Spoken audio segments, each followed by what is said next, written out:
Hello friends, welcome to Archana's delicious recipes.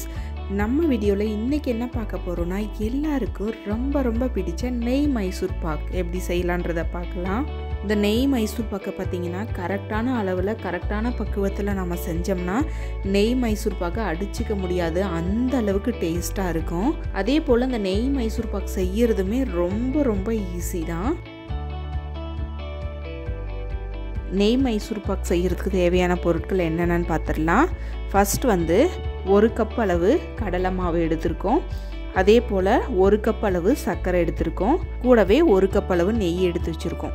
அதாவது 1 cup அளவு சர்க்கரைக்கு 1/2 கப் அளவு தண்ணி எடுத்து வச்சுருக்கோம். நெய்யை பார்த்திங்கன்னா நல்லா சூடுபடுத்தி எடுத்துக்கோங்க.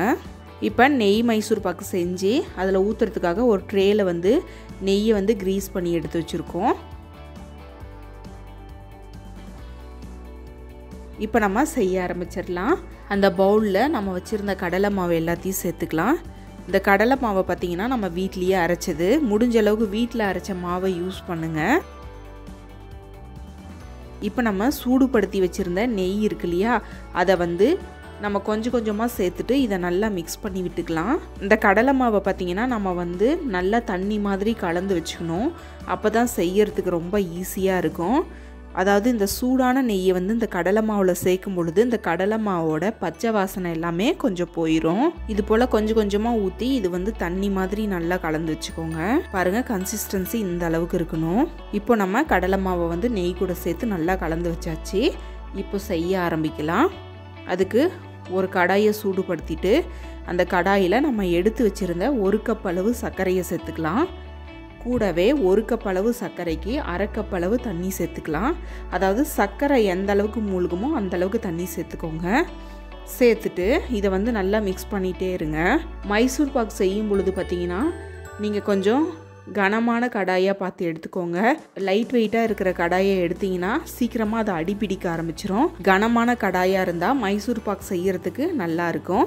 இப்போ பாருங்கள், நல்லா மிக்ஸ் பண்ணிகிட்டே இருக்கும் பொழுது பபுள்ஸ்லாம் நல்லா ஃபார்ம் ஆகிட்டு சர்க்கரை பாகு பார்த்திங்கன்னா கெட்டியாக ஆரம்பிக்கும். இந்த ஸ்டேஜில் இது போல் கையில் கொஞ்சம் தொட்டு பார்த்தோம்னா ஒரு கம்பிப்பதம் அளவுக்கு வரணும். அந்த ஸ்டேஜில் நம்ம கரைச்சி எடுத்து வச்சுருந்த இந்த கடலை மாவை வந்து இது போல் ஒரு கையில் ஊற்றிட்டு ஒரு கையில் நல்லா இது போல் கலந்துகிட்டே இருக்கணும். நீங்கள் ஊற்ற மட்டும் செஞ்சீங்கன்னா அது ஃபுல்லாக கட்டியாயிரும். அதனால் ஒரு கையில் ஊற்றிட்டே இருங்க, ஒரு கையில் நல்லா கலந்துகிட்டே இருங்க. இப்படி கலக்கும் பொழுதே தெரியும் நல்லா நைஸாக இருக்கும் மாவு. அதாவது எந்த வித கட்டிகளும் இதில் இருக்கக்கூடாது. அப்படி கட்டிகள் இருந்துச்சுன்னா அந்த இடத்துல வந்து வேகாது.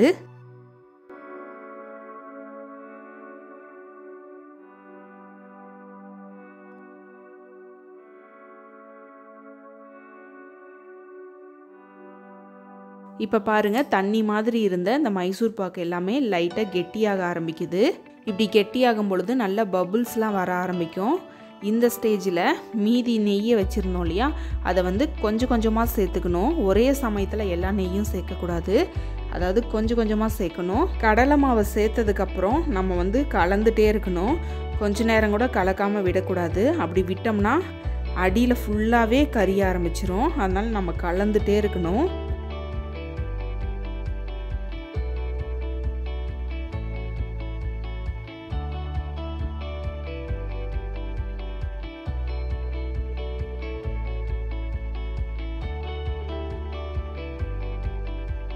இப்போ பாருங்கள், நம்ம ஊற்றின நெய் எல்லாமே அப்சர்வ் பண்ணிடுச்சு. அதனால் இன்னொரு டைம் நம்ம ஊற்றிக்கலாம். இந்த மைசூர் பாக்கு பார்த்திங்கன்னா முழுக்க நெய் சேர்த்துக்கோங்க. எண்ணெயே சேர்க்காதீங்க. அப்படி நெய் சேர்த்து செஞ்சோம்னா சாப்பிட்றதுக்கு ரொம்ப டேஸ்ட்டாக இருக்கும். ஒவ்வொரு டைமும் நம்ம நெய் சேர்க்கும் பொழுது அதை நல்லா அப்சர்வ் பண்ணதுக்கப்புறம் தான் நம்ம இன்னொரு டைம் சேர்க்கணும். இதே போல் ஒரு 1/2 கப் அளவு நெய்யை வந்து நம்ம சேர்த்துக்கலாம். ஒரு 5லேருந்து 6 டைமாக நம்ம சேர்த்துக்கலாம்.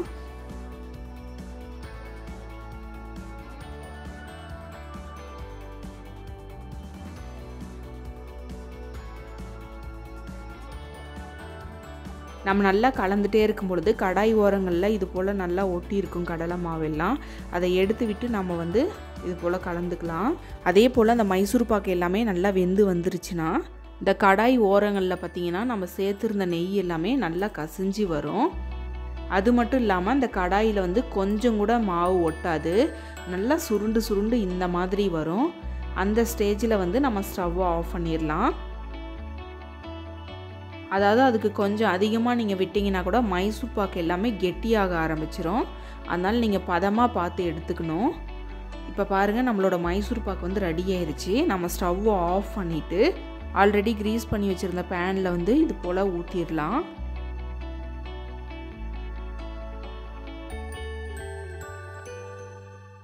ஊற்றிட்டு ஒரு ஸ்பேச்சுலா வச்சு இது போல் நல்லா லெவல் பண்ணி விட்டுக்கோங்க. லெவல் பண்ணதுக்கப்புறம் இது போல் நல்லா டேப் பண்ணிடுங்க. இப்போ இந்த மைசூர் பாக்கை பார்த்தீங்கன்னா 2 மணி நேரம் போல் அப்படியே விட்டுருங்க. நல்லா ஆறட்டும். நல்லா ஆறி வந்ததுக்கப்புறம் நம்ம எடுத்து கட் பண்ணிக்கலாம். இப்போ பார்த்தீங்கன்னா நம்மளோட மைசூர் பாக்கு 2 மணி நேரம் போல் நல்லா ஆறி வந்துருச்சு. சைடில் ஃபுல்லாக இது மாதிரி எடுத்து விட்டுக்கோங்க ஒரு நைஃப் வச்சு. இப்போ இந்த பேன்லேருந்து மைசூர் பாக்கு வந்து கொட்டை வரலைன்னா ஸ்டவ்வில் வந்து இதை 3 செகண்டுக்கு வச்சு நல்லா சூடுபடுத்திக்கோங்க. சூடுபடுத்தின பிறகு இது போல் கொட்டினீங்கன்னா ஈஸியாக வந்து இது ரிமூவ் ஆயிரும். பாருங்கள், நம்மளோட மைசூர் பாக்கு வந்து ஈஸியாக ரிமூவ் ஆகி வந்துருச்சு. இப்போ நம்ம இதை வேணுன்ற ஷேப்பில் கட் பண்ணி எடுத்துக்கலாம். இந்த மைசூர் பாக்குக்கு பார்த்தீங்கன்னா முன்னாடியே கட் பண்ணி வைக்கணும்னு அவசியம் இல்லை. நல்லா ஆறி 2 மணி நேரத்துக்கு அப்புறமே கட் பண்ணிக்கலாம். ஈஸியாகவே கட் பண்ண வரும். பாருங்கள், நம்மளோட நெய் மைசூர் பாக்கு எல்லாமே ரொம்ப ரொம்ப சூப்பராக அட்டகாசமாக ரெடியாகி வந்திருக்கு. இதை சாப்பிட்டுட்டே இருக்கலாம், அந்த அளவுக்கு டேஸ்ட்டாக இருக்கும். இந்த மைசூர் பாக்கை பார்த்தீங்கன்னா கடையில் வாங்கக்கூடிய அளவுக்கு டேஸ்ட்டில் நம்ம வீட்லேயே ரொம்ப ரொம்ப சூப்பராக ப்ரிப்பேர் பண்ணிட்டோம். கண்டிப்பாக நீங்களும் இதே மெத்தடில் ட்ரை பண்ணுங்கள். ட்ரை பண்ணிவிட்டு எப்படி வந்துச்சுன்னு உங்களோட ஃபீட்பேக்கை எங்களோட ஷேர் பண்ணுங்கள். இந்த வீடியோ உங்களுக்கு பிடிச்சிருந்தா மறக்காமல் லைக் பண்ணுங்கள், சப்ஸ்கிரைப் பண்ணுங்கள், ஷேர் பண்ணுங்கள்.